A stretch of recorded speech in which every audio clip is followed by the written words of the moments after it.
we have with us Brian and Lawrence and senior fellows from the Center for American Progress. इनसे हम बात कर रहे हैं जी.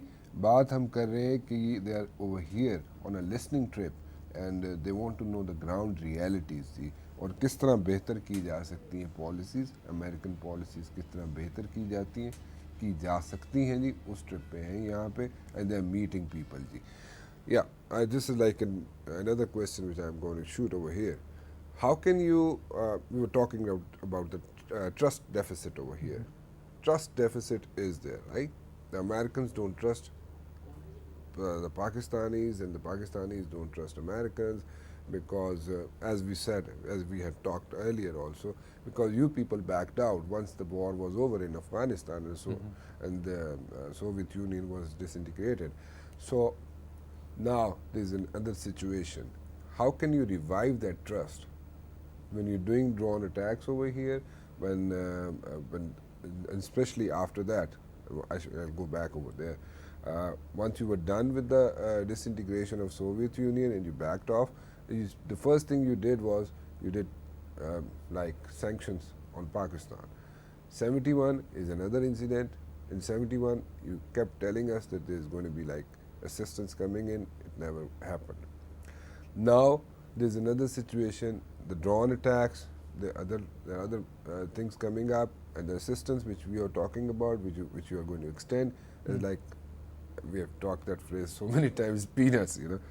So how can that trust deficit be taken care of? You have anything in your mind? Any one of you? Well, I think while the amount of what we now call the Senator Kerry, Senator Lugar bill, which gives Pakistan aid over 5 years, might be too small, the fact is that it's a long-term commitment, and I think that's the key thing. We can talk about the amount later. But I think if you start small and then you see it's well spent, I think the Congress and the American people will. Your concern is that each and every dollar which you are sending over here doesn't end up into corruption, right?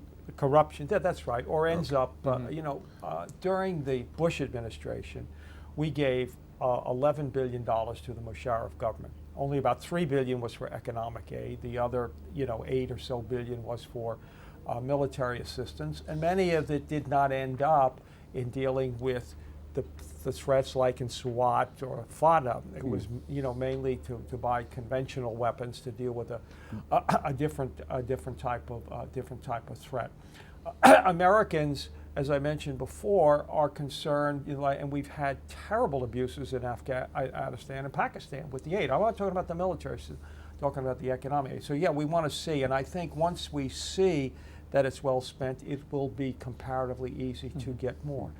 The other thing we need to do is assure the people in this region that we're here for the long haul. And that's why I think it was important for President Obama. How can you assure the people well, that I think it was, again, actions speak louder than words. The previous track record doesn't say that. I couldn't agree more, and I think that's why it was so important for President Obama right away to send more troops to Afghanistan to try and get that situation under control, to try and get the border situation under control. So those troops are going to be in the south, and they're going to be in the east. And I think that was very important because there is a perception that the Democrats are the weak party on defense. And so it was very important for him to you know, to do that right away. And I mean, he has these troops coming in over a period of time. It's not like it's, you know, just going to be one time and not more. I'm sorry I'm cutting you over here, but then again, I would ask you one thing. During the election campaign, Obama election campaign, Obama had been talking about, you know, taking care of this issue, the core issue, the Kashmir issue. Now when the policy comes in, it's a U-turn. Right. Why? Well, I think it was wrong, and I think he was right to say it in the campaign.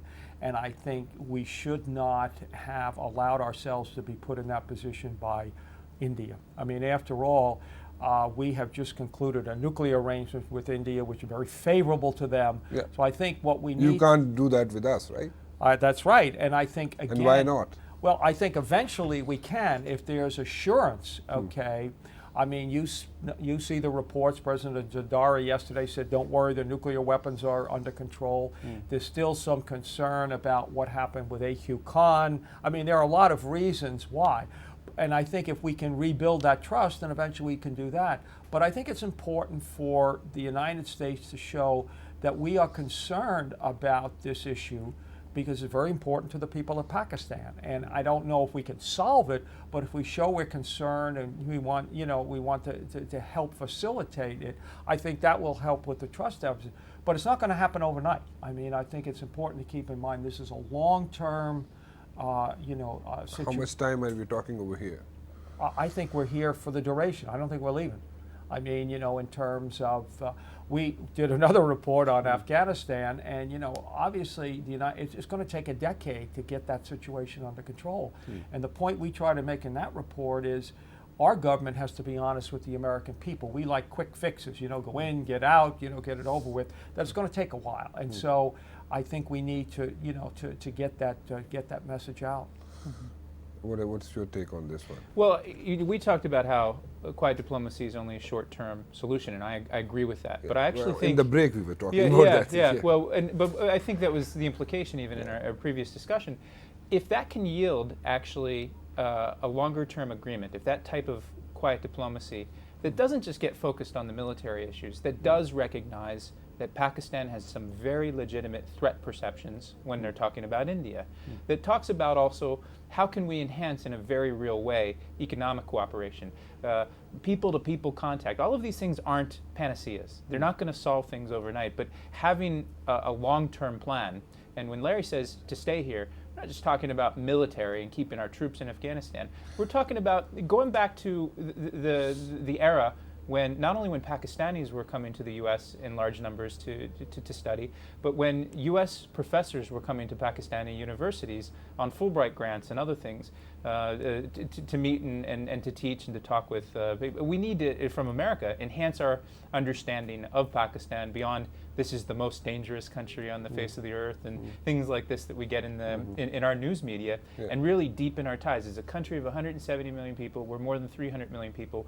We're terribly important to each other, and the only way I think we can do that is using quiet diplomacy not only to deal with short-term issues, but to set out a long-term program, a long-term agreement, if you will. We could call it a strategic agreement between our two countries that isn't just about the military, that isn't just about the security situation, but is about actually helping both of our economies flourish.